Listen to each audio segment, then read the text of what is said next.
This podcast is part of the Batman Universe Podcast Network, hosted by the BatmanUniverse.net. Check out everything related to Batman and the entire Bat family at the BatmanUniverse.net, including news and original content related to comics, movies, television, merchandise, video games, and more. Also, check out some of the other unique podcasts that TBU has to offer. Consider supporting this podcast by becoming a patron on Patreon. Even $1 can go a long way in supporting this content that you enjoy. Look for a link over at thebatmanuniverse.net to offer your support now. And now, on with the show. When last we left our brave boys, they were encased by Catwoman in a giant echo chamber where the drip, drip, drop of a faucet was magnified 10 million times. If they don't find some solution, their magnificent minds will be reduced to oatmeal, thereby rendering them useless for a great many things. Stay glued to your seat. The worst is yet to come. You don't like the Drake? I hate the Drake. I love the Drake. How could you not like the Drake? Who's the Drake? Who's the Drake?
Host Rob Myers, welcome to episode 90. I can't believe I'm saying the word 90 on the podcast.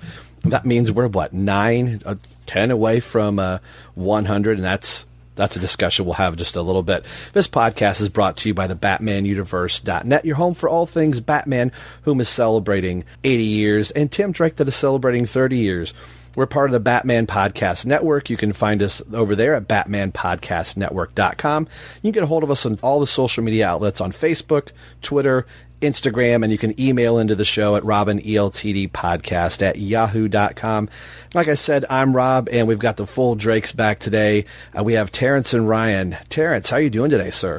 Hey, Rob. The whole time I was listening to that, I'm thinking, Rob's going to re-record that because of his math mistake. Well, yeah, I know. He's like 9 or 10. I'm like, 90 plus 10 is 100. 100. Yeah. Welcome to Math with Rob. Everything's kind of relative. It's all general. Is the answer brown? No, I'm leaving that in now. Yes, yeah. 100 minus 90 is brown. Brown. We didn't get a chance to work fluidity into our last episode because we barely survived. There was real fluid involved. Yeah. The fluidity was shooting all over your hallway. Yeah. Oh, man. Yeah. I was trying to say that in a nice way without sounding... I know. Yeah. But I have to clarify. Luckily, we survived because Ryan has saved us from the hideous washing machine. Yeah. So I'll let you introduce Ryan. Yeah, Ryan, thank you for your mop and bucket skills on the last episode off in the wings. It's almost like I willed all that to happen because we had decided to record, a little peek behind the curtain. That's one of our favorite things to do here on the Drake. But you guys were like texting and setting up a time and okay, we're going to record on this day and at this time and everything, and I just felt like I was hanging, and then early that morning I get like 96 texts in a row, like all at once, an hour after you guys have already started to record, and I'm like, what in the heck? Like so you guys were already recording, and my phone just decided to crap out on me that day and not tell me anything. So, but then you're like, yeah, well, but we didn't get that far because something exploded and the fluidity, and so it's pretty. Yeah, it was odd because normally you'll text back like, "Oh, I can make it, I can't make it," but it was silent. So we're like, "Is Ryan okay?" Yeah. I mean, to show how much we cared, we didn't send out a search party. We were like, "Meh, that's all right. I guess that's it." But that was the funny thing of like, well, we didn't hear anything, and I was talking to my wife about it. She's like, "You remember a couple months ago when I got like 500 messages from my family, all in like one chunk?" She got this whole giant string of messages, and they were trying to set something up like a birthday or going out to dinner, and it was a lot of messages like, hello, are you there, are you there? And then all of a sudden they stopped, and we're like, we missed supper that night, and we were like, man, I can't believe nobody called. I'm like, I'm just upset that we Isn't that funny? Yeah. I'm sure if a call would have went through. Yeah, right. But there's that part of like, do I want to call? Nah, I'll just text again. Hey, Rob, I was going to say, can you believe that Detective Comics 998 came out this month? They're only like 12 or so away from 1,000. It's pretty amazing. So anyway, Ryan, on the last episode, you missed our Batman 89 discussion. I'm not even looking back at that. Yeah. Terrence, this would be the third time I will have to slap you with a giant action figure. Ryan, see in joke from last episode you missed. Oh, sweet. I'll be sure to listen to that later after it comes out. Yeah, there you go. Well, a topic that we did miss with you that I'd be remiss if we didn't go rewind back a little bit is the last episode was our 89th episode, which I thought was fitting that's a big thing for all three of us. Obviously Tim Drake, but Batman 89 plays a huge part of it. Around the corner was the animated series that, would come, in the early part of the 90s. But I think all of that comes out of Batman 89 and just what it did for the world and for comic book movies and just comic books in general. I'm sure you've probably seen the Toy Fair figures from Mattel where they're doing their homage to the 89 Toy Biz figures for Batman and then the Joker. And then there was the Tim Drake action figure reveal from Mattel for Red Robin that kind of finishes James Tynion's Mattel action figure core. So one of the questions I asked Ryan was just about those figures, and then just Batman 89, just since this was our 89th episode, it only seems fitting to talk about Batman 89, just some memories you have and just fun moments. And Terrence's fun moments actually started with Batman and Robin, and Mr. Freeze was his first fun moment, so I think he forgot what 89 actually was. But no, seriously. So what are some of your 89-ish moments? Oh, well, of course, I kind of missed the Batmania of Batman 89. I was only 2 years old when the movie came out, but I vividly remember watching Batman 89 at my grandma's house whenever we would go out of town to visit. She had one of those really like first generation VCRs where you had to like press a button and wait like 5 minutes for this little tray to come up out of it, and then you had to put the tape in. It would like lower back in and like get all synced up and stuff. But I always thought it was like the coolest thing because I was thinking that this is probably like way better than what we have because it does all this extra stuff, and it was like all like heavy, super heavy and metal, a heavy metal VHS player basically. So. And we always had the one VHS tape, which was, the Batman 89 VHS, and there was no box art at that time. It was just I guess the box had mysteriously vanished or something. I never remember them having it, but we had the VHS, and I just vividly remember every time I was over there just watching Batman 89 on VHS and just memorizing it and enjoying it, and watch even the very beginning of that VHS is like the best thing ever with the Diet Coke commercial with Alfred. Oh yeah, and the Warner Brothers ball cap. Warner Brothers stuff like there because with Bugs Bunny and Daffy Duck. It's just such a memory that's burned into my brain because it's like Batman history, and what a great like introduction to the character like during that time, right? To see him like in live action and everything. So that movie was always super special to me because once I think it's very muddy. Like I'm pretty sure I experienced Batman 89 along with the animated series and Batman 66 right around all the same time. So all that stuff kind of influenced my initial Batman upbringing and my initial Batman like opinions. So after all that was formed, that's when I was able to see Batman Returns. I think was the first Batman movie I saw in the theater. Again, way too young to go to the theater to see it, but I did anyway. So yeah, I just loved everything about Batman 89. The music, the score, the actors, like the direction. It's like this superhero blockbuster template, I think, today to kind of show like that this is kind of where a lot of this stuff started in a modern way. I always go back to it. I watch it at least twice a year. I think I'm right around the same way.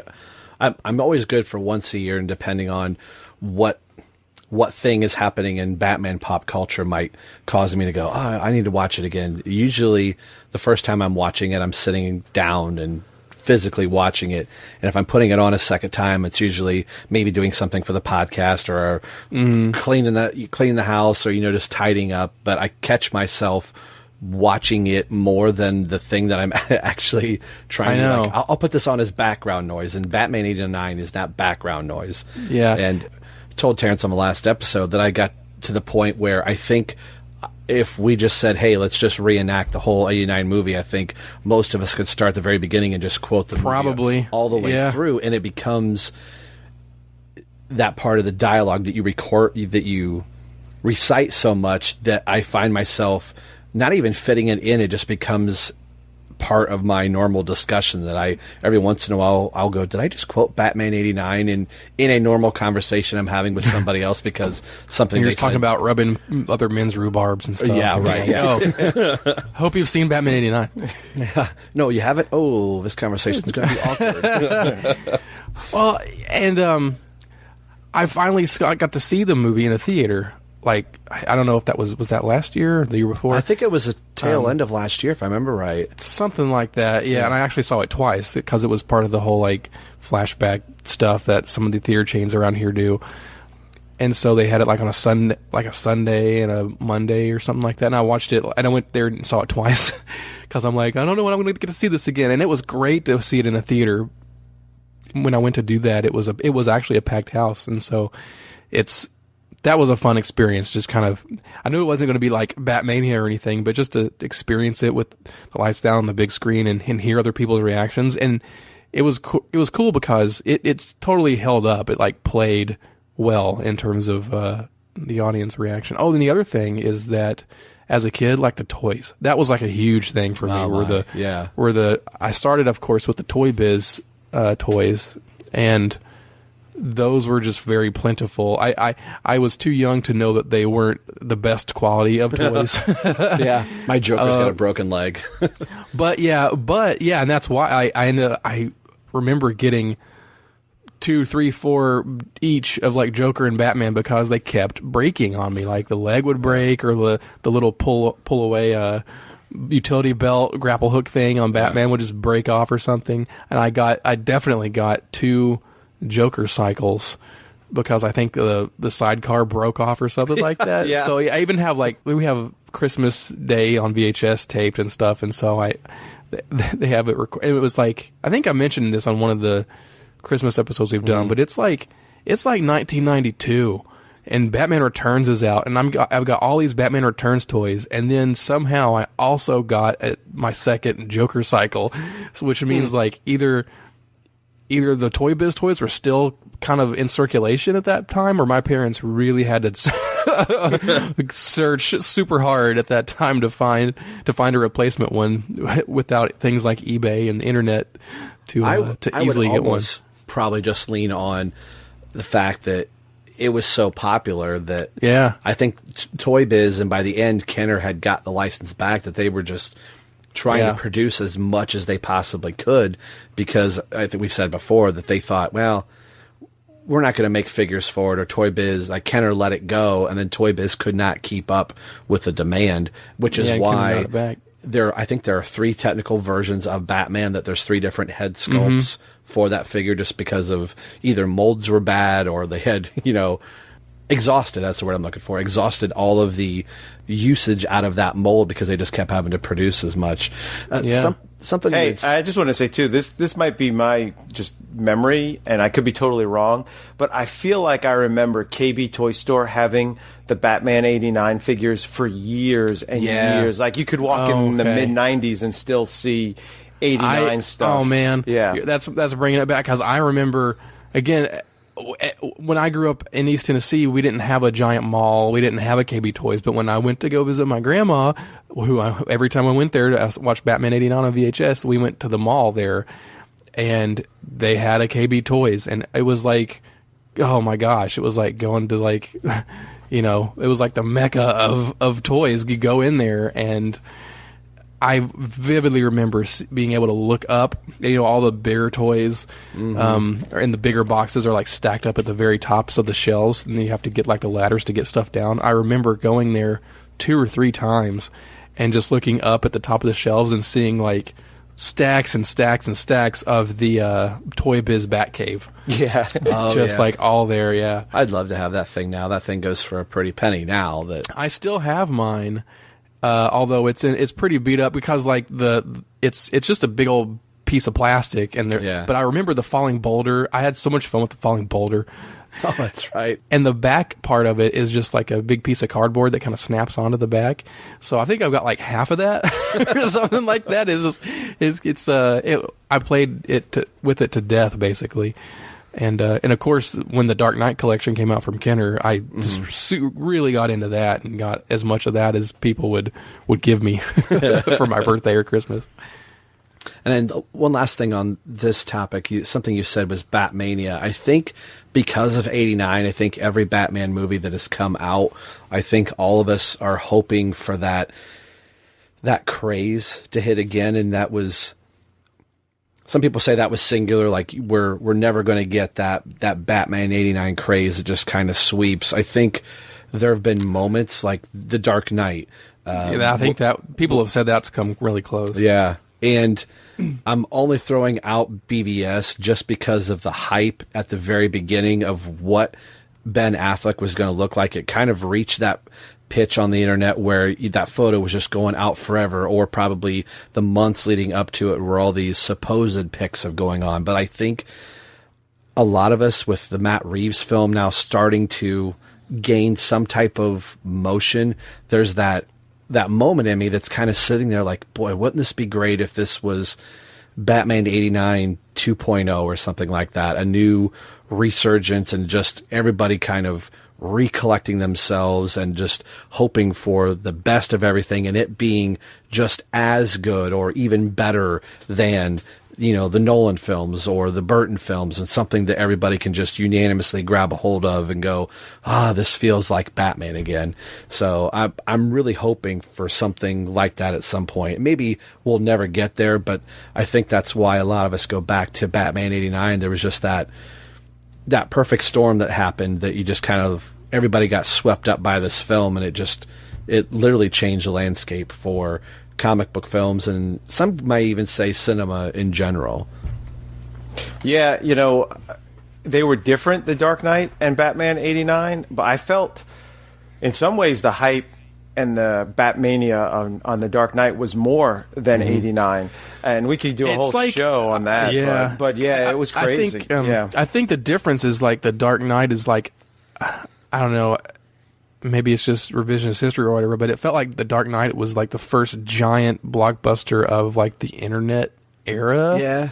Because it had all of that, viral marketing stuff. The internet was like a huge part of building up the hype for it and getting people discussing things online. It was like the better part of the internet helping out with promotion before it got really bad in terms of like over, crazy opinions. I mean, they were still there. I mean, with The Dark Knight, because there was all the, we don't like Heath Ledger, Perma White, he's not like the real Joker and stuff like that. But I think the positives outweigh the negatives, and just compare like the kind of era around that experience to like what happened with BVS. I think it's kind of night and day.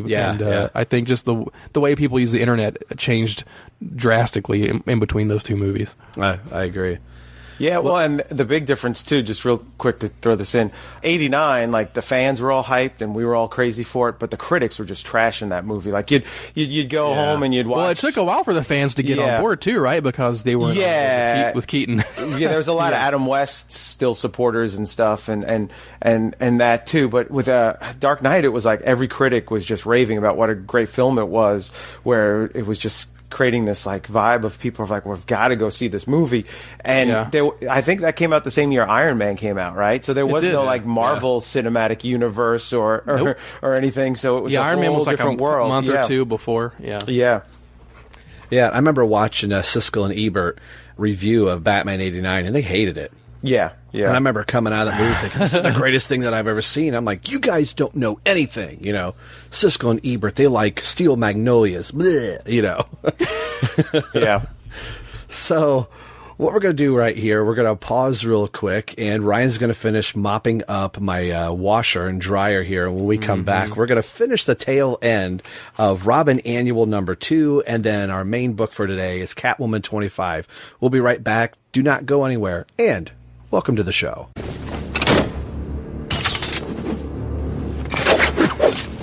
Wow. I think I'll be hard of hearing for a while. What? I said, wow. I think I'll be hard of hearing for a while. You'll have to speak a little louder, Robin. I think I'll be hard of hearing for a while.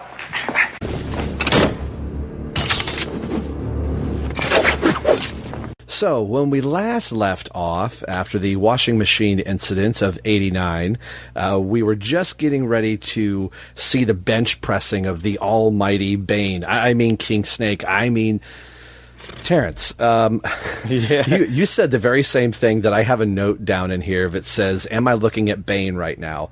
And actually, I thought, I didn't remember King Snake being in here. Yeah. That I feel like the Collector just took a huge turn. Again, I think we said this before in the last episode, that the art really feels kind of rushed here in the back part of this book, and I want to get some comments from Ryan before we get too deep to the end of the book of what his thought of Bloodlines was. But just kind of thumbing through from the last time we recorded, that with this being an annual that's 65 pages long, that the beginning of the book starts to seem really consistent, and it's one artist all the way through. But as we were talking yesterday, that I think there are 4 inkers on this book. If I'm looking at right, we've got Jose Luis Garcia Lopez, praise be his name, Carlos. Sorry, that's not my thing. That's a podcasting thing. Oh man, I hate butchering these names. Panderzani and Frank McCullen. So there's McLaughlin. Yeah, there are 3 inkers on this book and a penciler. So sometimes I think some people, I would say Lopez is probably in the front half of this book, but some inkers can really kind of screw with the artist's pencils. Sometimes they may make lines too fat, or they start enhancing things, or maybe because it was such a thick book that the inkers may have to be doing a little bit more drawing than inking in some cases. And I feel like the back half of this book is just... hot mess is the wrong word. It's just inconsistent is probably the better thing. So before we go into this section, do you have any thoughts on Bloodlines, Ryan, and just kind of where this book fit into 1993 here that was right around Nightfall? Yeah, well, I mean, when you read the book, it places it in the middle of Nightfall, right? Yeah. Like, it's after Jean-Paul has already kind of taken over the Batcave and kicked Robin out. It's kind of a cool thing, because being so familiar with Nightfall, when you do read the book, it's like, oh, okay, I can mentally place where this probably would take place in the in the Nightfall continuity or whatever. Right. But Bloodlines was always really, really kind of a weird thing for me. I definitely remember as a kid going into the grocery store or the comic store or whatever and seeing regular comic books and then seeing these crazy Bloodlines, and I'm like, ooh, I'm a kid. Blood. 90s. Oh, it's like awesome. And then there was all these weird alien things on the cover, and it just kind of always freaked me out when I would see it. But so it's one of those storylines I haven't read all of. And isn't it like an annual, like that year all the annuals were Bloodlines annuals, and is there not like a couple of other like standalone things that tie into this if you wanted to read all of it, because it's like Bloodlines, Earth Plague, and then there's some other subtitled things that go into this too. Yeah, I'm looking like the first part is Outbreak. It's Lobo. Yeah, okay. Lobo Annual number 1, Man of Steel Annual 1, Shadow of the Bat Annual. Yeah, they're all annuals for the first half. The Plague is showing. Those are all annuals as well. And one of those actually involves Azrael Batman, right? Like he's hunting this thing down or something. Shadow of the Bat Annual number 1 would be Azrael, and then Detective Comics Annual number 6, that would also be Azrael. Legends of the Dark Knight, which typically at the time was doing its own thing, but it was kind of getting pulled into Nightfall, so that would be one. Yeah. And then Terence said on the last episode, the last 2 books are Bloodbath number 1 and number 2, and Bloodbath number 1 does have a Superman mullet and Azrael Batman on the front cover of that one.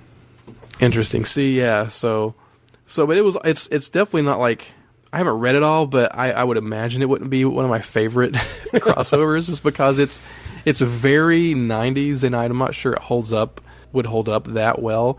But this book, in general, I enjoyed it a lot more than I thought, and I think that's because it's Chuck Dixon. Yeah. It's because it's Tim Drake Robin. There's some cool character stuff in here, and really like the whole like Psyba-Rats thing. It's like so 90s, but it's kind of fun. It's kind of a cool thing, and we'll see that come, which to my surprise, shouldn't have been surprised, but to see it come back in the book we're going to talk about later, I thought was kind of cool. Well, and I think the other thing that we, Terence and I had made mention previously, was that, again, like you said, with having Chuck on the book, that even though this is an annual for a book that doesn't exist yet, which is also really kind of funny that Robin gets 2 annuals before Robin number 1. See, there's your context right there. Yeah. Like, there's 2 annuals before there's even a Robin solo series. Yeah. That's right. And the first one was what, the Eclipso Eclipso, another event, and that was an Anarchy story.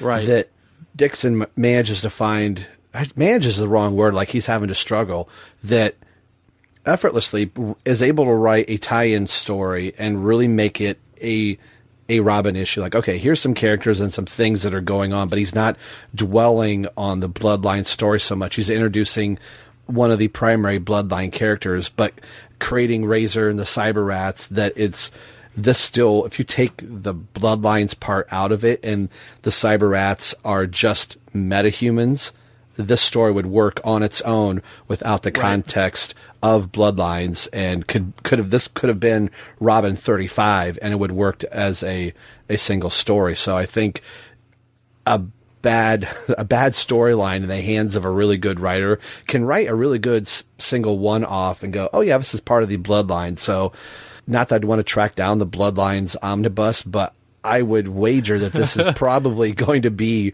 one of the top tier books probably in the whole Bloodlines story. I'm sure there's some other single good books, but I think those would be few and far between. Yeah, just because it holds up as its own little mini story within the whole context of the crossover. Yeah. I think that's kind of an advantage. So the question I had for Terence, that we asked you a question, I went completely over to Ryan, was, what did you think of the Collector doing all of the push-ups here, getting ready, and did you think it was Bane or King Snake off the bat? So like I think I said last podcast, when I was flipping through this, I was like, oh, Bane is in this one? Like, I really thought it was Bane. Even the haircut, everything. And it was kind of surprising because you first see the Collector, he's wearing like a 3-piece suit, so you don't realize that he's got these bulging steroid venom-induced muscles. But the Collector, I feel like he had a lot of potential. He's got a cool name. I kind of like that name, the Collector. His motivation... this is kind of weird to be trying to figure out a character's motivation in an annual, like this throwaway annual. But he always seemed a little like, I don't know, one-dimensional. Like, why is he trying to kill the Psyba-Rats? Like, they're kids. They messed up. Like, it was a hard mission to break into Wayne Tower and go all the way to the top and everything. It seemed like a little overreaction. I think he could have had potential. And I wonder, Chuck Dixon, a lot of stuff pops up again and again. I wonder if he ever appeared in anything with Chuck Dixon. He seems like a good Birds of Prey kind of character. Yeah. Which who they have, the calculator in Birds of Prey? Is that who it is? Yeah, it kind of seemed like in that sort of vein. Yeah, looking at the DC Wikia fandom.com page, the Collector's history, this might be his single only appearance. His real name is unknown. I think I kind of went over this some before. This is first appearance as Robin Annual 2, and his page is almost completely blank. It says seven appearances of the Collector, so they're very few and far between. Oh, Catwoman 34, he makes another appearance in. Look how that all, you talk about Chuck Dixon, that we're going to go into Catwoman 25, and by Catwoman 34, the Collector comes back again. So, at least as far as the DC Wikia goes, they're only showing Robin Annual 2 and Catwoman 34.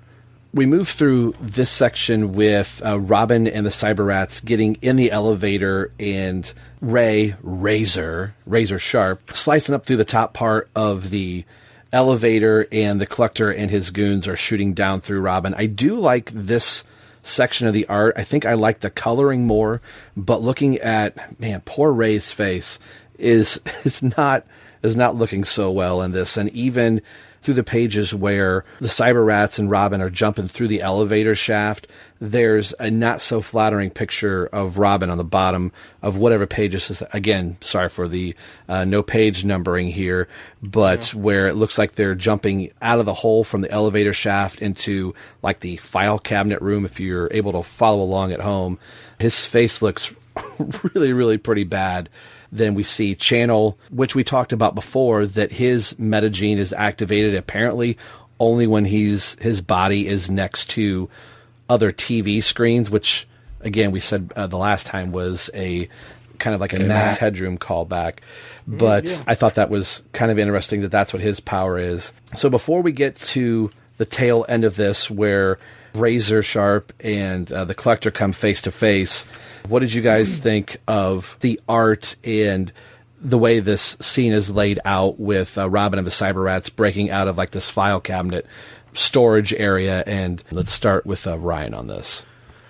I mean, I think you covered it earlier when you mentioned like it's a little obvious when you try to factor in behind the scenes stuff on how these books get made and how quickly they need to come out, especially when it's something like an annual / mega story tie-in thing. I'm sure there was like a giant deadline, like Bloodlines Earth Plague Robin Annual number 2 has to be out on this date, so Bloodlines Earth Destruction Annual 74 has to be out on that day, so the story comes, right. So the story all connects.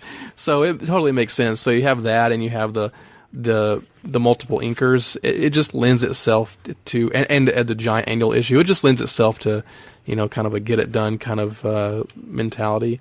But it works. There's fluidity a little bit. There's part of the story. It's obviously it's not my favorite Robin issue or Robin like artwork or whatever, but and the inconsistencies are there. But the good thing is that it's yet another Adrian Roy like coloring job, and there's some and there's some telltale things there, as like when you get into the elevator shafts, and it's got those muted blues and reds and stuff like that, and or even the earlier in the book where they're investigating stuff in the shaft or whatever, and and you have like the yellow lighting and everything. So, I mean, so that's the kind of part that still sticks out to me, that keeps the consistency there somewhat.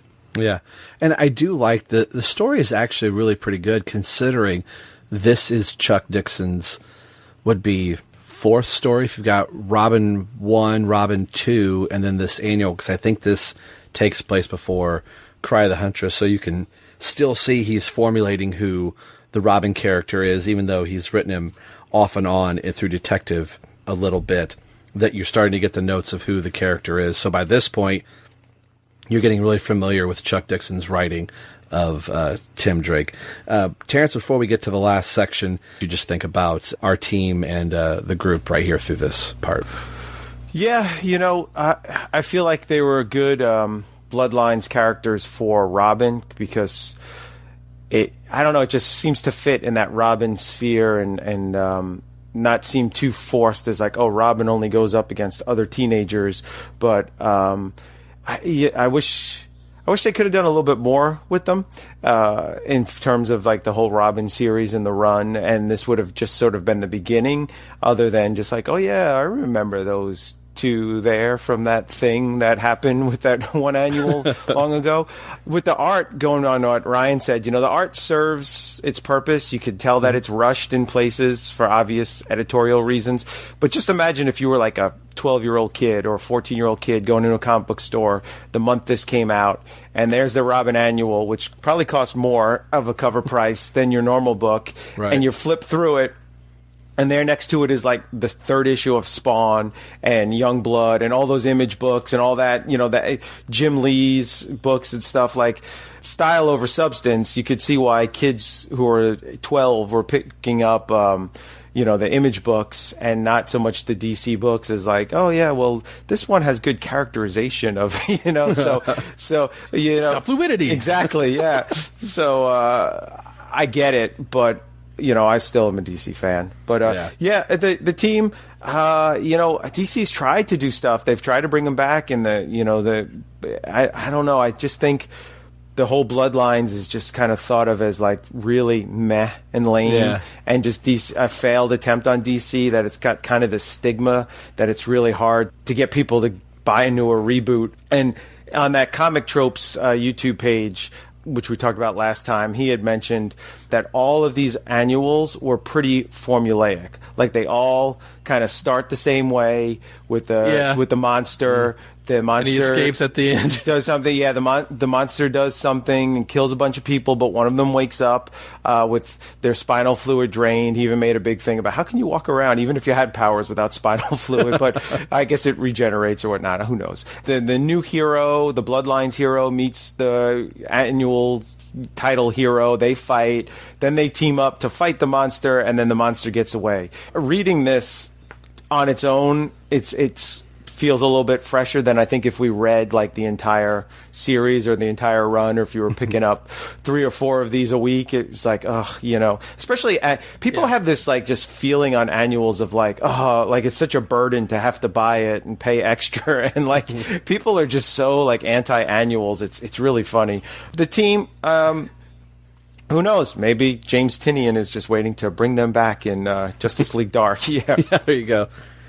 Well, the end of this book, or the last couple pages, is this whole thing was the discussion of Robin falling out of the window, and we have now caught back up with the beginning of the book with Robin being thrown out by Bane, the Collector here, and plummeting to his ultimate death. And I just happened to see, I love pointing things out like this, that Robin is missing the R off of his chest in the one panel where he's fallen off the roof, where Razor catches him, and Robin was having the discussion right before that with Ray wanting to go kill the Collector, and this fits into Batman on Films, no killing rule episode. Oh, you like that?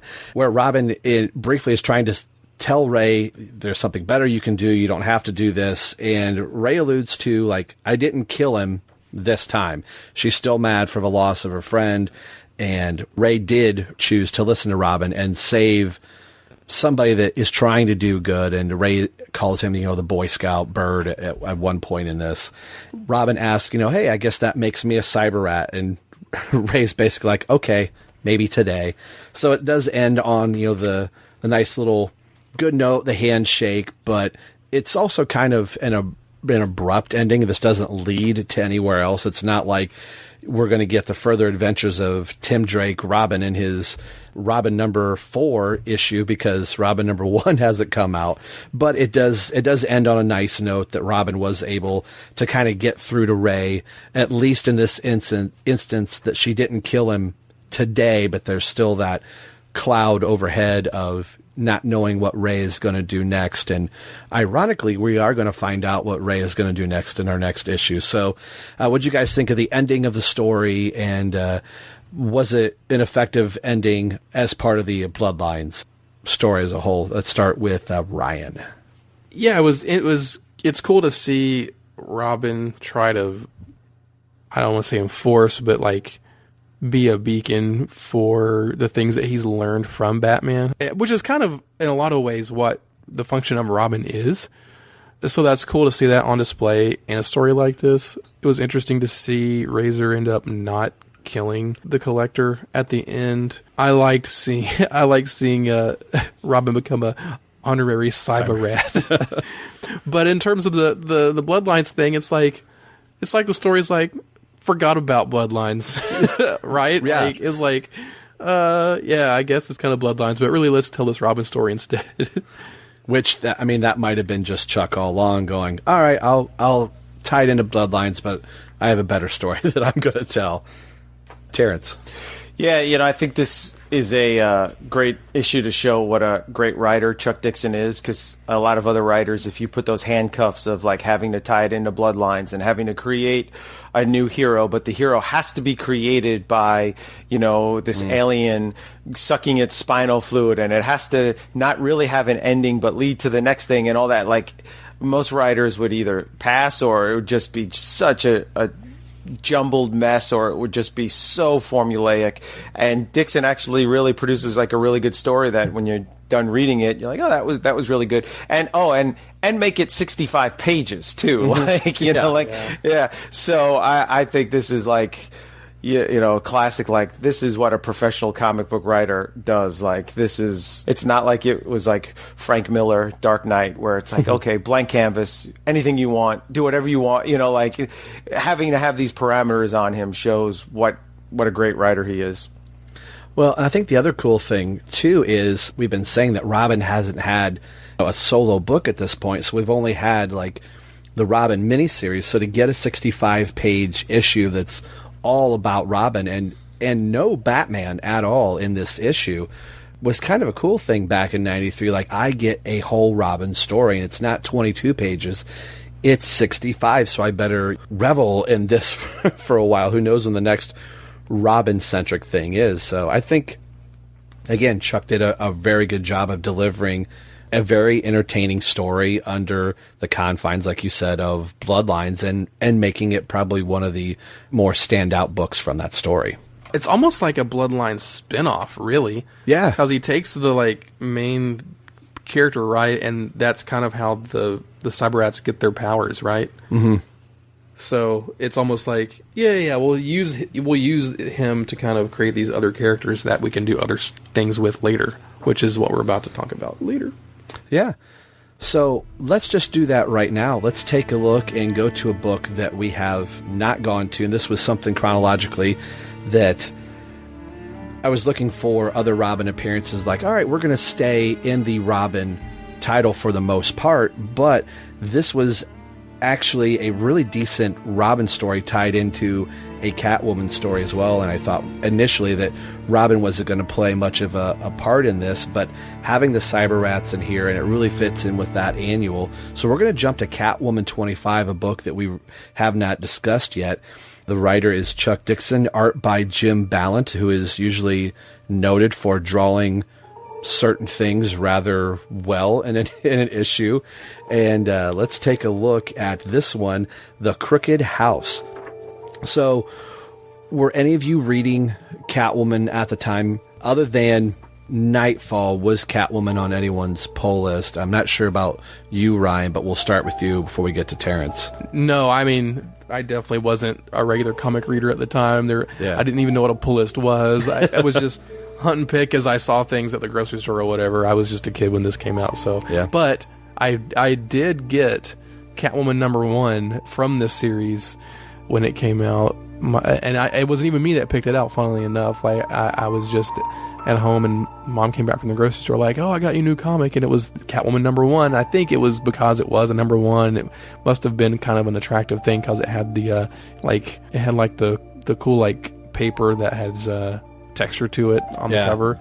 So they like embossed it or whatever, and so she seemed pretty happy about that. So yeah, I still have that original issue. So I always was a little partial to this whole Catwoman series. I really like overall, just because it hits this good balance. I think of it's like a swashbuckling Catwoman that is she's an anti-hero, but she's kind of always only out for herself in a lot of ways. And what's interesting about it is she was thrust into the middle of Nightfall, I think. And I don't remember exactly the specifics, but like, didn't this version of Selena Kyle first even get introduced right at the beginning of like Nightfall? And I don't remember what she had been. I didn't know if there was like some sort of universe reset or something that happened right before. 0 Hour. No, 0 Hour was after. Yeah. So there may have been like you said. I can't remember what the version of Selena Kyle was, other than she was in the purple dress with the green cape, which I've always really liked this outfit for Selena. So I think you're right. There might have been a soft reboot for her in universe before 0 Hour started. Because I remember somebody would have to go back and look this up, because I remember early on in Nightfall, like Bruce Wayne's on a plane and Selena Kyle is on the plane, and I think she's posing as a stewardess, and like it's the first time that they meet each other or something like that. Yeah, they did the soft reboot.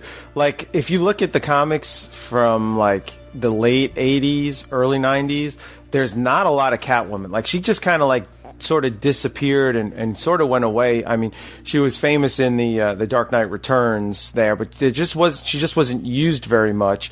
And then just sort of it was like a slow, soft reboot with Nightfall. There's like a great Kelly Jones cover where she's like with Bane and stuff, where she had this purple costume, and she really didn't know Batman was Bruce Wayne. They didn't have any kind of love or romantic interest beyond just like flirting every now and again, and she really was a kind of an independent and then Nightfall happens. Character. Yeah. And then the series, to answer your question, Rob, and sorry to cut you off, Ryan, but I was reading this series from like issue number 1, and I think I lasted till about 50 or 60 issues. And it's very independent of Batman. It connects to Contagion, it connects here and there, but even when it connects, I can't wait till we get to Legacy. Even when it connects, she's always very independent. She's not like a member of the Bat family. I don't think she knows the identities. There's no romance going on between Batman. So I don't believe there was like an actual like, this is the new Catwoman. There was, I believe, I gotta double check, a Catwoman miniseries, like a 4-issue miniseries that came out before the regular series. And that had some of the reboot, and then with the Nightfall and Chuck Dixon evolved the character. So there was never like that issue of the new Catwoman or anything like that, but it just kind of slowly happened. Because if you go before that, you're looking at like Catwoman married to Batman. They have a daughter, Selena Wayne. She's the Huntress. And then all of a sudden that just kind of all just disappeared. But I do believe, too, and I could be wrong, so correct me if I'm wrong, but there was a lot of talk when Batman 89 came out, bring it all fluidity back here, that the next movie would feature Catwoman. The next movie would feature the parent. There's always talk about who was going to be the next movie. Oh, the next one's going to have Robin Williams as the Riddler, you know. And even into the Schumacher era, it's like, oh, Scarecrow is going to be played by, Howard Stern in the fifth one, and all that. So DC had to have heard that there was a lot of talk that there'll be a sequel and Catwoman will be in the sequel. So I think there was a push in the comics to elevate Catwoman, so that way when the movie hit, they'd have tons of books out for people to buy. And I was fast forwarding through as you guys were talking to some of the writers. Chuck Dixon doesn't write the Catwoman book till issue 15.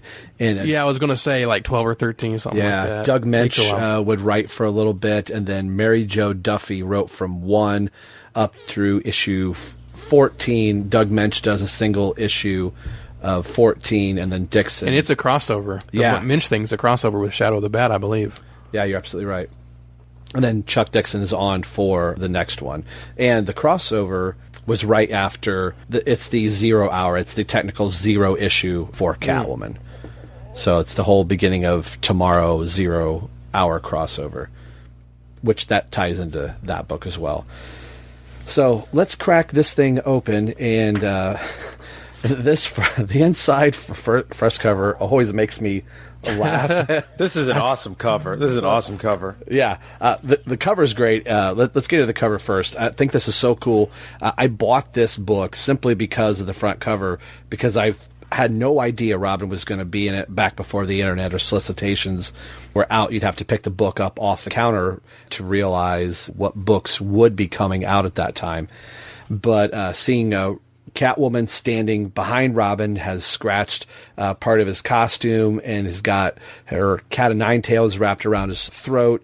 Looks like they're in a sewer, which we find out it's not a sewer, but at the time I thought it was a sewer, like a cat lair sewer. I thought, oh, this is Catwoman's lair, which isn't really. And then we have the Psyba-Rats. So seeing that Robin and the Psyba-Rats were here made me jump back to 93, and this is 1996. So enough time has gone by that the Psyba-Rats haven't been used, which this is something we've talked about before. Chuck Dixon would go, hey, you know those characters I created? Let's do a little something with them again. So what do you guys think of the cover here for Catwoman 25? Let's start with Ryan. I think this is a great cover. It should probably be a poster, frankly. Yes, it probably should. Yeah, I mean, a few episodes ago, we were talking about some of the Catwoman stuff because one of the characters, was it Mouse, ends up getting reintroduced later in Catwoman, or used again, and of course that's when Chuck Dixon was writing. So it was one of those fascinating things of like, Chuck's writing all these books and has his own little Chuck Dixon universe where he's creating characters, and it's probably one reason why he was able to like keep up with all that stuff, because he was able to create all these characters and use them again in books. And again, that's something that comics in general do a lot of, is like honor the history and legacy of stuff and bring back things and reuse characters. But it's cool to see things pop up again in these Chuck Dixon stories, because and he writes the books in a way where if you didn't happen to read Robin Annual Bloodlines #2 or whatever, you still get something out of it. But if you did, you might get a little bit more out of it. And just the fact that this is Catwoman 25, it's a semi-anniversary issue. It's kind of an oversized thing. You've got the nice paper. The 25 is the red in red, so you know it's like, oh, it's a big deal. And just the framing. It's a cool cover because you've got Catwoman looking very Catwoman-y, and you've got Robin, Tim Drake on the cover. So I'm sure that brought the fact that it was a 25 and the fact that you had Robin on the cover probably got a lot of people to buy this issue that normally wouldn't. Meaning this guy right here, which is why. Exactly. And, Catwoman wasn't hard on the eyes either. Thank you, Jim Ballant. Terence. Yeah, I love Robin's body armor in this issue. It looks like something a gladiator would wear, or something. It has like a texture to it where you could go and knock on it and it would be solid and actually form and function. And the costume looks great, and he looks awesome where he doesn't look like a 10-year-old boy, but he doesn't look like a man either. It's like the perfectly done. And the whole framing, like you guys said, with all these like animals and stuff in the back, it just sets it up perfectly. I could totally see this as a poster in a dorm room. So yeah, one of the great covers. And then if the front cover doesn't catch you right away, first interior page with a crooked house with Wild Bill Hickok here driving the plane, or whoever this guy is, 2 teeth missing, long hair, and wee. I remember opening this up and going, all right, I've never read a Catwoman story, but if this is how we're starting it, I need to know more about who this guy is right here.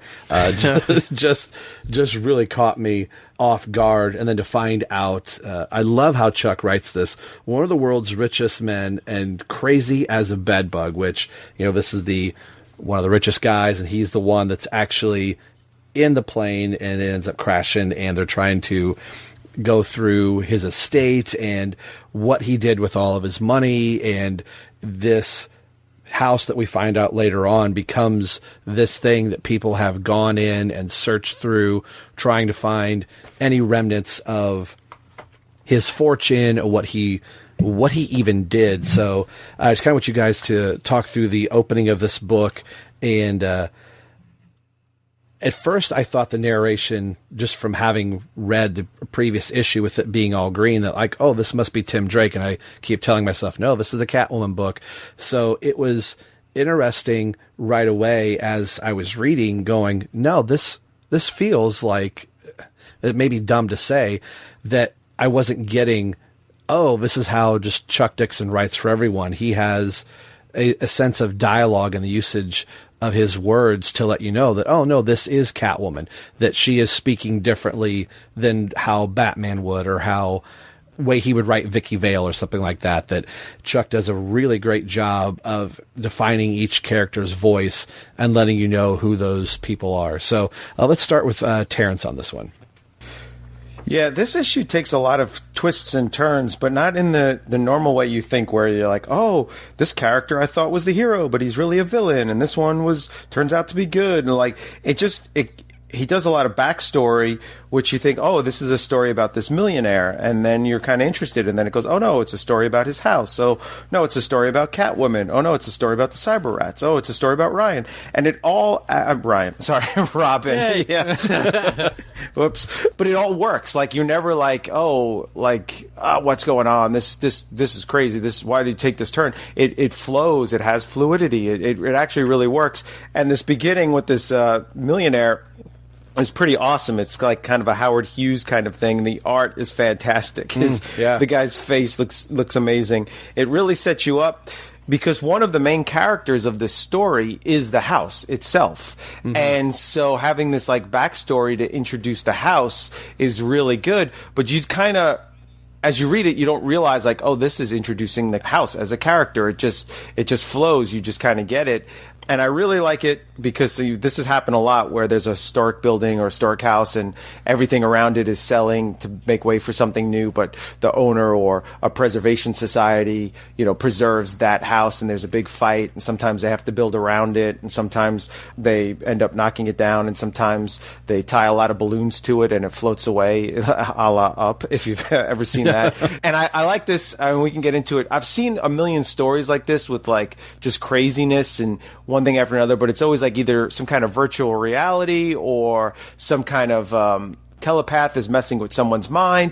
And this was really cool to do it in a way that was actually reality, where you never know what's going to happen. You never know what's in the next room. You never know what the twists and turns are, but yet it is all real. It's not just some, like, oh, they're all in somebody's mind.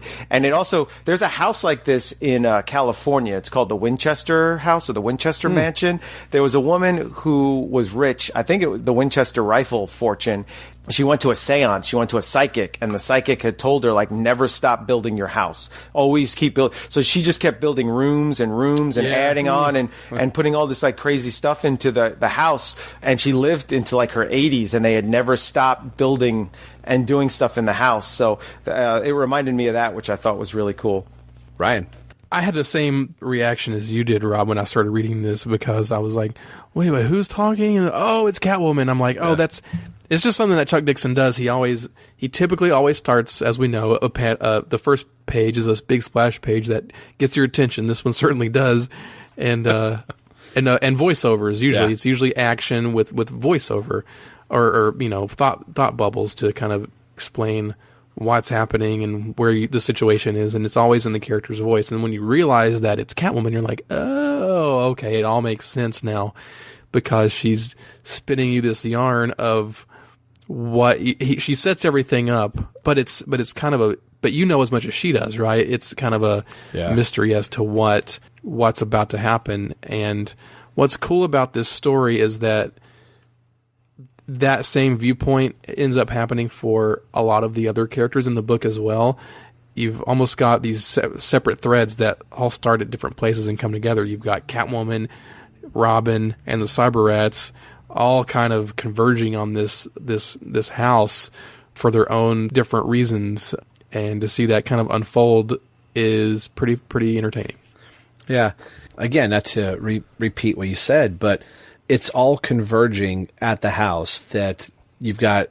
It'd be really kind of interesting to see the Psyba-Rats issue, which, doesn't exist. Like, what led them to this house, and what led... or does it? Yeah. Do they have their own page? Can we look up the other appearances of the Psyba-Rats? Let's do this. The Psyba-Rats, and this may be edited in here...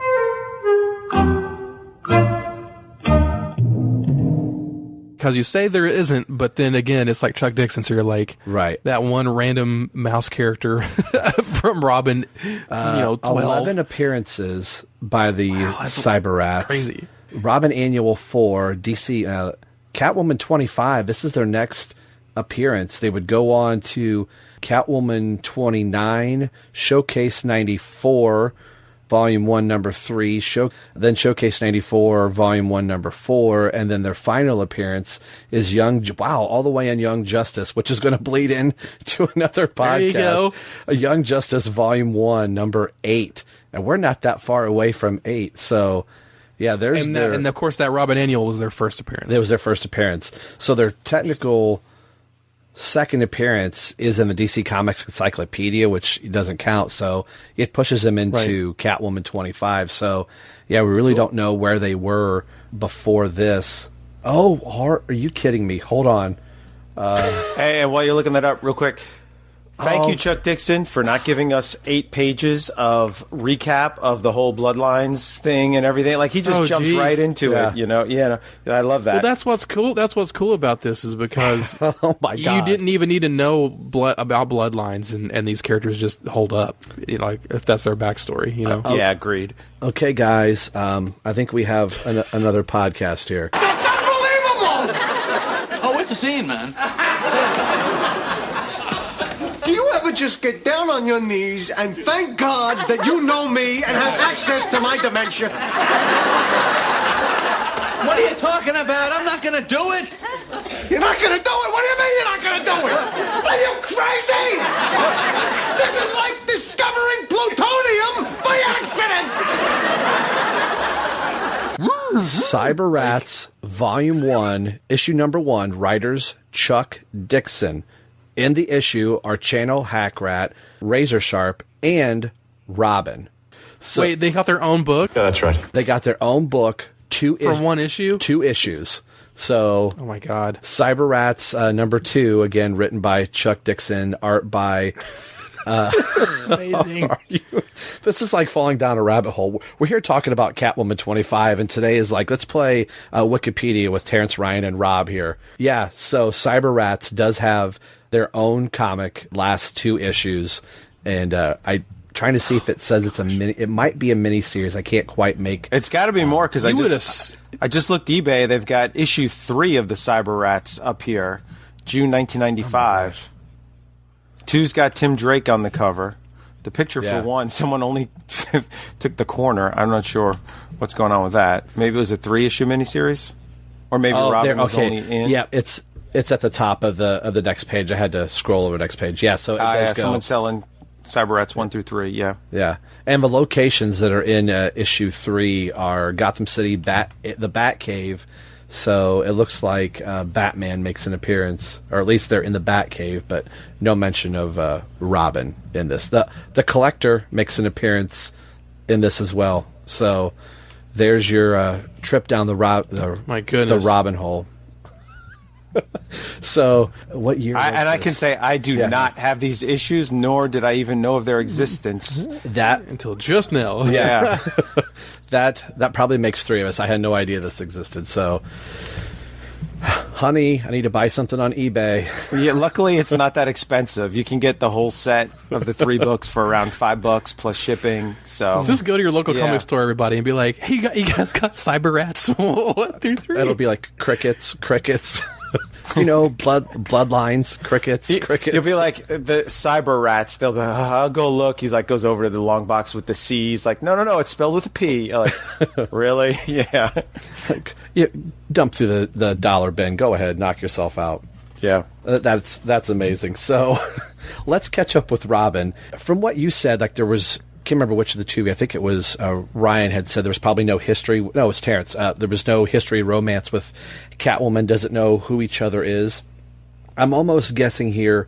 I mean, Ballant does a good job of Catwoman on her zip line coming in, but Robin's first appearances looks like Batman guessed right. This place was worth checking out. Someone's getting on the roof, zipping all the way over. So you can tell that it's a woman, and I think we know that Robin knows who Catwoman is, but I'm kind of surprised he doesn't play this like, oh, it's Selena. It's more of like, it's a burglar. Somebody's checking the place out. We do get an appearance of Alfred here. So in 95, 96. So Bruce is obviously back as Batman here. So we'll have to do a little digging to find out what Batman was doing currently at this time. So Robin's just on a lead coming from Batman, which, again, not having to do something where Chuck feels like he needs to bring in Batman, that this is something he can pull from the past. And then on the following page, we get Catwoman adjusting her lenses to be able to get on the roof, and then our appearance of the Psyba-Rats again.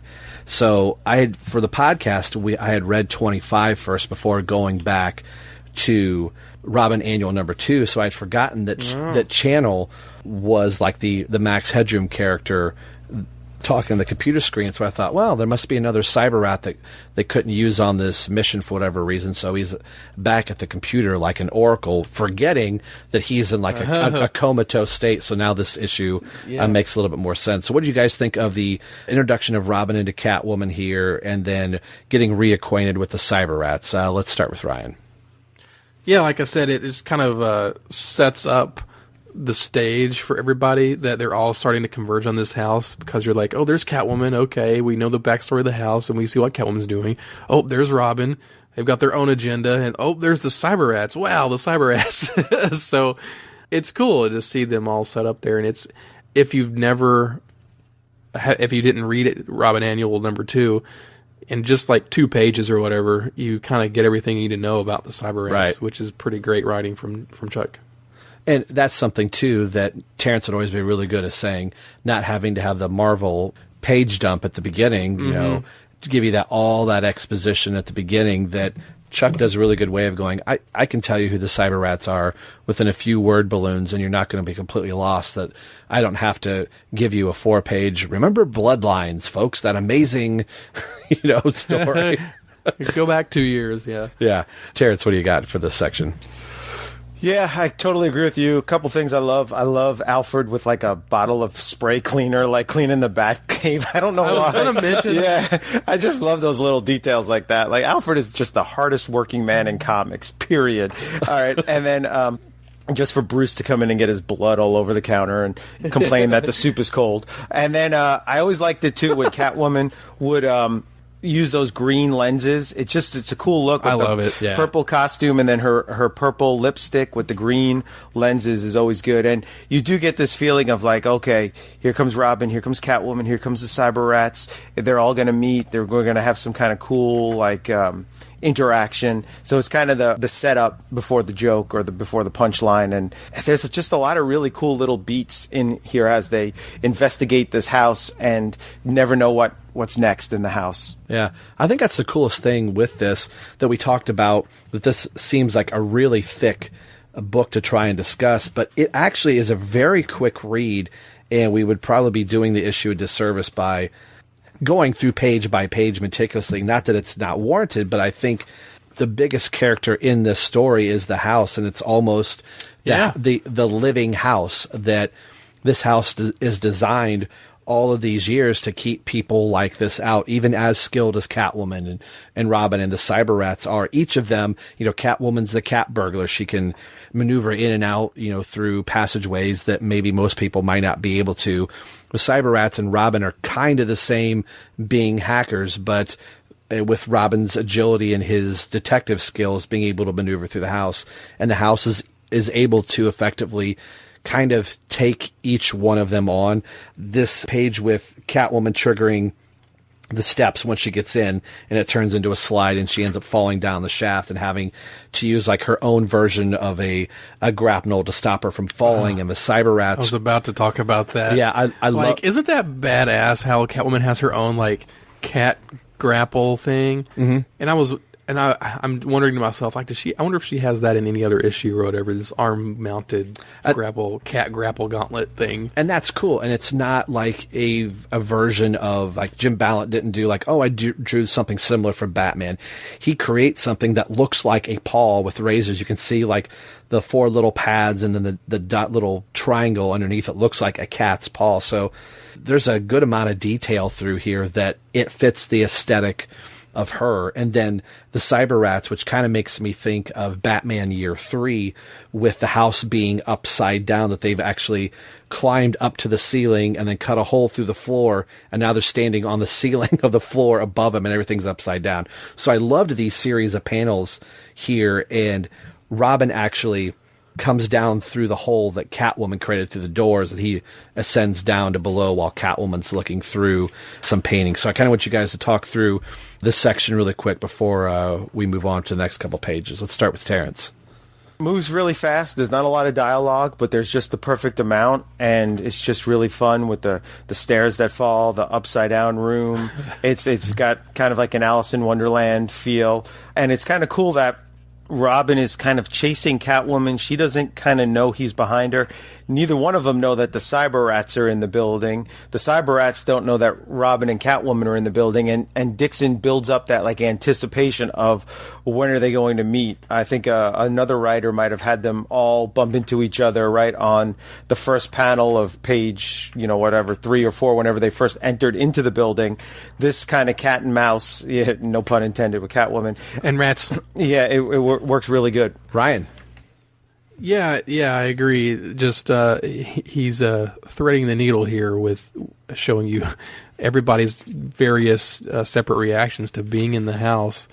And that was the most surprising thing in the issue. Like Rob was saying, you look at the cover, and I always assume they were in some, like you said, like a sewer or a cat lair. You see all the trophies and stuff, and you just assume, oh, that's probably stuff Catwoman stole or something or whatever. And to see like, oh, it's a weird mystery house thing. Looks like that's the last thing I would ever have expected to see or whatever. So it's kind of a cool setup, and by this point in the story, you are kind of wondering like, okay, where's this going? Are they gonna all? How's it gonna end? How are they all gonna end up? Because surely they're all gonna end up clashing into each other at some point. Now, I was looking through the DC Wikia page, trying to figure out who the blonde guy is here, that when Catwoman's looking through the different paintings and realizing what's there or there isn't really much there of value, that if anybody had been here, they probably would have taken some of this, or the things that are left aren't worth taking,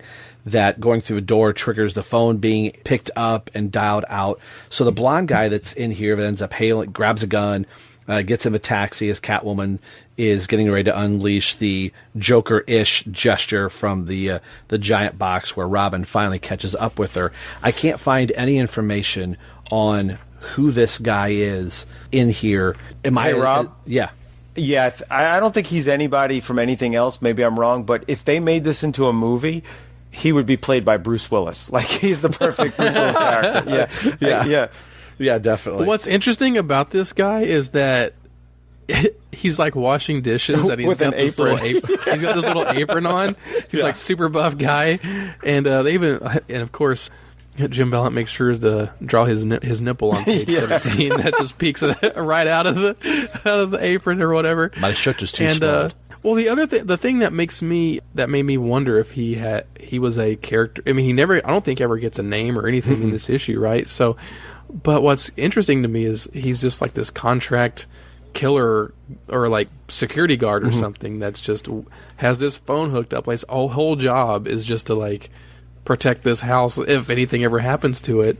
And I love how he hears the phone, he knows what he's supposed to do, he gets ready and he pulls this gun out of this dresser. But what was interesting to me is that you look at his hands on page 18, he's got these scratches and scars on him. So I wondered like, oh, is this guy, there's like some kind of history there. Like, why does he have these obvious scratches on his arm? I'm like, there had to be a reason why it was, why they drew that way. Yeah. But implying some sort of backstory. So, and I wonder if this is since we're not following Catwoman, if this is more of I don't even know if it's more of a Catwoman character, because it seems like this is somebody that has his part of the will reading, which now I'm trying to flip back through. Was it his job to take care of the house? And I don't even see in the first few pages that he was even there. So maybe he's, like you said, the contract bodyguard, that his job is when that phone rings, you grab a gun, you go to the house, and you ward off anybody that happens to be there. So we get Robin and Catwoman meeting for the first time. They have a little bit of exchange back and forth of, why are you here? Where's Batman? And while that's going on, Blondie is coming up to the house, and the Psyba-Rats are now inside. And I thought this was a really cool sequence that Ray is standing in front of a 64 Mustang, and she's real excited about the car, and it's like in this pristine showroom. It's behind this glass, and while Robin and Catwoman are fighting, she's using her razor-sharp claws to cut the glass out so she can get into the car, and it's filled with an oil that's preserving the car. So the car is probably already wrecked, done, and ruined. It's also built as a nice trap. If somebody's going to go try and steal the car, this automatically turns into a death trap that is just going to drown and flood, which is now a callback to the front cover of the water racing down, or the water/oil. So I thought that was a pretty cool sequence until Blondie shows up and stops Robin and Catwoman. So what do you guys think of the Psyba-Rats getting their second appearance in the book, and then this car sequence? Let's start with Terence. Quick question. So when Blondie, I guess that's his new name now, comes to the house, if you look in the panel on page 22, top left, the security guard has no pupils. Is that supposed to be like he's a mannequin or statue, or do you think that's just a mistake on the art? That's a good question. Yeah. Because you can look earlier in the book, like on page 3, there's a guy in front of it. And because on page 21, he's standing there, but his pose doesn't change from either panel.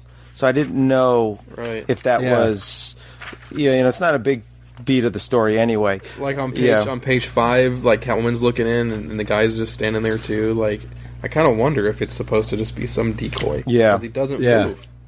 Good call. I didn't even realize it either, but you're right. The pose stays pretty much the same. And then I really like the fact that, and this could have to do with the fact that it's the same artist on the cover as the interior, but I love the fact that the cover actually pretty much happens just as it is on the cover. I hate getting those covers and you're like, wait, this wasn't even in the issue, and these 3 guys on the cover aren't even in the issue to the last panel, and what the heck, and or when you get the cover and it totally spoils the ending of it. Like, why would they put this on the cover if this was the last panel reveal?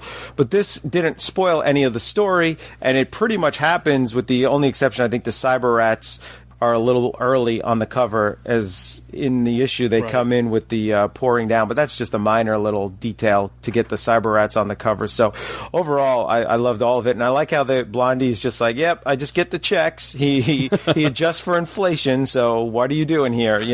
And but yet you could also see like why he's going to just not really care too much either, where he'll just be like, oh, okay, well, I'm out of here, and they're tearing down this building tomorrow anyway. So it was done really well. Yeah. Ryan. Yeah, I mean, like I said, I thought the same thing, just about the weird automaton guy. But this is kind of what I was looking forward to in the issue, is seeing all these characters kind of clash together, and they don't. Nobody even knows why. Of course, you can kind of infer why they're there and everything, but having the Psyba-Rats kind of screw up and crash the car through there was a cool way of shaking things up, especially to see how Robin and Catwoman are going to react to this, and Blondie, of course. Yeah, and it ends up saving their lives. Robin starts, and Robin's like, because they're in a tough spot, and then Robin's like freaking out, like, what is happening? I do like a little exchange right before that with Robin saying, we thought you were going to stay out of the city, Catty.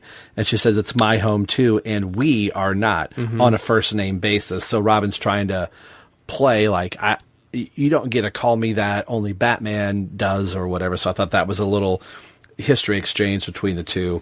So then the end of this just sets it up on a nice even beat where Blondie's kind of been taken out. Everything in the house has been washed up, and they're all four of them are kind of together here. I thought a straight break-in was beneath you, Razor. Like everybody, like you said, this house is going to be tore down. So this is what has pulled everybody into this house. It's Robin watching out and doing some surveillance that Batman has said, hey, there's a pretty big thing that's going to go down around and involved with this house. Maybe do a flyby. Catwoman knows that this is her last opportunity if she's going to get anything out of the house.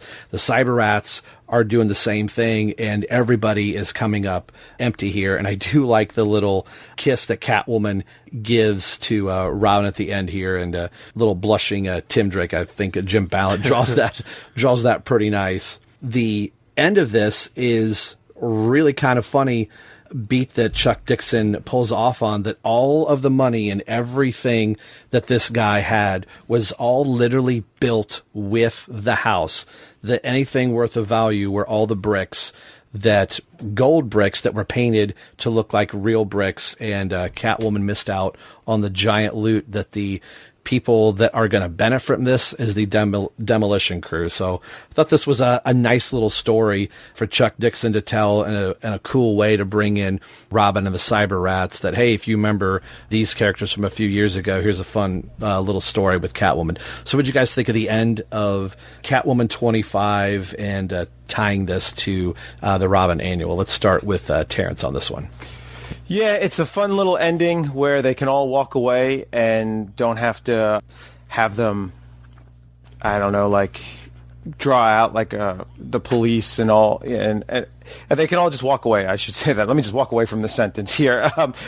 I do find it funny when Catwoman gives Robin a kiss on the cheek, and he's got like the purple lipstick, and she refers to him as boy chick, which is kind of demeaning but kind of funny. And the ending with the twist with the bricks and everything. I don't know. That just seems like such a Chuck Dixon kind of fun ending that I really enjoyed the way this ended. It felt satisfying. Ryan. Yeah, I'm glad that he circles back around to what he sets up at the very start of the book, because you do kind of want to know, like, where's this going? Where? Because I kept expecting when I first read this that the guy would like show back up somewhere. Yeah, like maybe like he just faked his death, or that wasn't even him on the plane, or something weird, and it just set up this giant game just because of how kooky like the house was.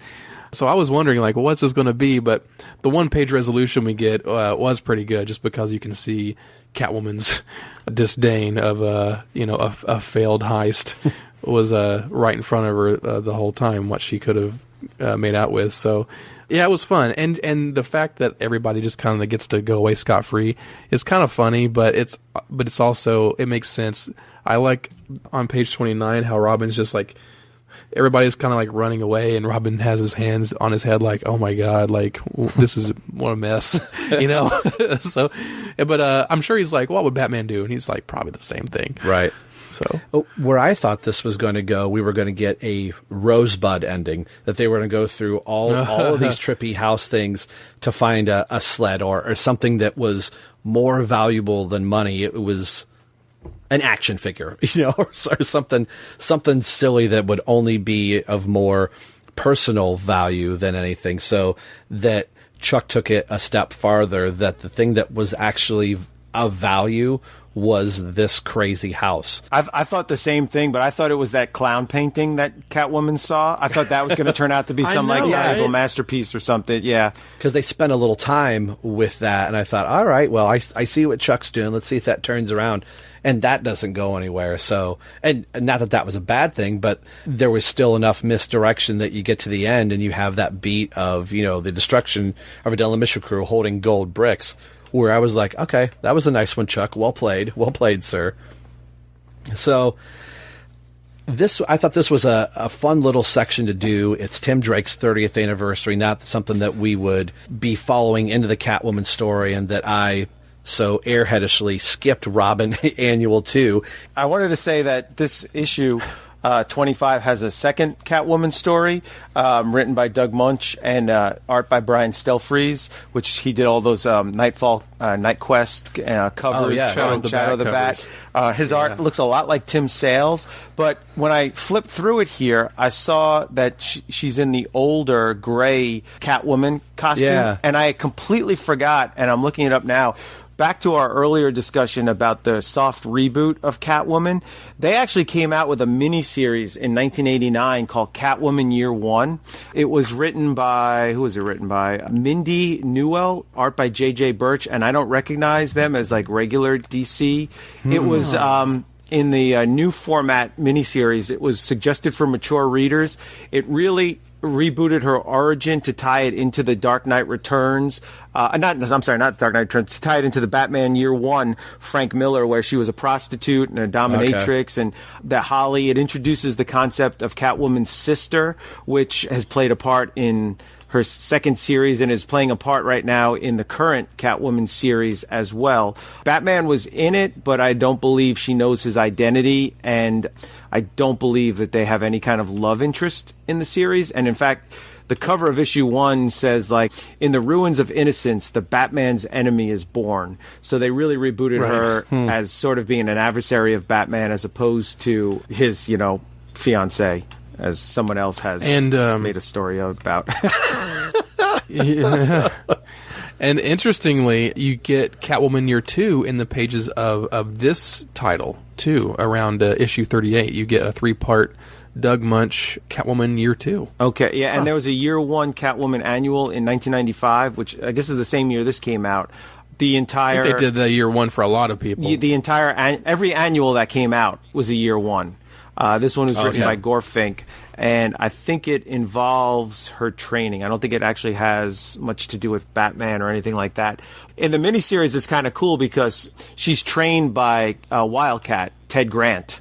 She pays him to teach him how to fight and box and stuff. So that's kind of cool to tie it into the Justice Society stuff.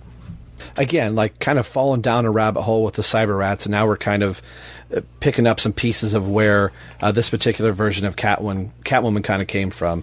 And I think it all ties in a nice little bow here for the podcast, which I think this is such a cool era of comics that, yes, it happens to be Tim Drake, which is a favorite of all of ours, but just all the writing and the far reaches that all of these writers would tie everything in together, that as much as I like reading the current DC books right now, going back and reading a lot of these for the podcast really makes me appreciate how the writers really connected with one another, or in a case of Chuck Dixon, is really building his own Dixon-verse that we've said multiple times on the show, that he fold in and out characters, that he takes a group of characters that appear in a Robin annual and then says, well, I could just leave them as Robin characters, but sends them off on 3 issues that we didn't even realize existed, and can bring them into Catwoman here as well, which causes us to go down a deeper rabbit hole with Catwoman. So I think this was a couple really fun issues for the podcast, and something I would like to do throughout this year of 2019, since it is Tim Drake's 30th anniversary, is maybe kind of go off the path a little bit and say, hey, I know we probably wouldn't normally cover this for the podcast, but it's got a really cool Tim Drake story in it, and who knows what we might stumble on the next time through. So coming up for the podcast, this is something as a podcaster figuring, okay, how are we going to tackle some of these events that Robin is a part of? Is it something like Bloodlines that Chuck Dixon can say, okay, I'm going to be part of the Underworld event? How far-reaching as us as 3 individuals go, okay, Rob's going to make us read the entire Underworld event, or can we read Robin 23 and 24 and do it as 2 issues and still get the story of Underworld? So that is our homework assignment for the next podcast coming up, unless one of the 2 of us say, hey, I've got this really cool Robin Tim Drake story that's off the beaten path. And something I said on the previous episode rather, is we are coming up on our 100th episode, which is really cool. 9 episodes away. or 12, however you want to do math. You could say Brown. It's Brown episodes away. The Brown episode. I think that's just what I'm going to call it. ELTD Brown. People are going to be like, what?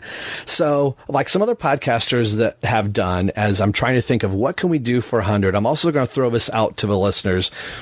For our 100th episode, shoot some ideas at ELTD Podcast on Twitter to maybe give us some ideas, or if you want, maybe got a little longer one, send us an email at robineltdpodcast@yahoo.com for our 100th episode, and the three of us will... First email you get, new podcast, Bloodlines. Everybody loves the Cyber-Rats. Cyber-Rats. Yeah. Everybody loves the Cyber-Rats. That's right. I've already purchased them as we've been talking. Really? Oh, cool. Yeah. And I've got the eBay page up right now, so as soon as we're done, I'm going to hit click, and we'll get those. So who knows? Maybe the 100th episode is going to be the Cyber-Rats issue. It'd be great if, like we buy those Cyber-Rat issues, and then Matt Reeves is like, yes, it's going to involve, the new movie will involve this group called the Cyber-Rats, and then like everyone's like we were ahead of the curve. Yep.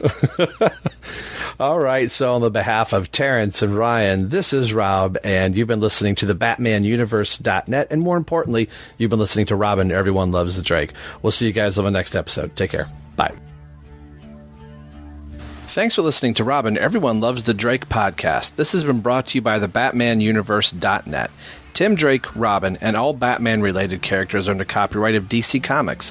This podcast is solely for entertainment purposes, so no infringement is intended by this show. This show is not a good revenue stream. Actually, there's not a stream at all. All music and sound clips are under copyright by their respected copyright holders. So there should be no need to send the Penguins lawyers after us for ill-gotten gains, because there are none. You can get a hold of the show a few different ways. We are on Twitter at ELTD Podcast. You can also email in at robineltdpodcast@yahoo.com. Our Facebook page can be found at www.facebook.com/everyonelovesthedrake. And as always, you can message directly over at the BatmanUniverse.net. So email, tweet, or message us. We'd love to hear from you, and we'll read your comments or responses on the show. The show you're listening to can be found a few different ways through iTunes and Windows Media, also over at our host, TBU. Leave us a review on iTunes if you listen there. It'll help spread the word of the show. Make sure you head over to the BatmanUniverse.net, your home for all things Batman and Robin. Thanks for listening to the show and hearing why everyone loves the Drake. We'll see you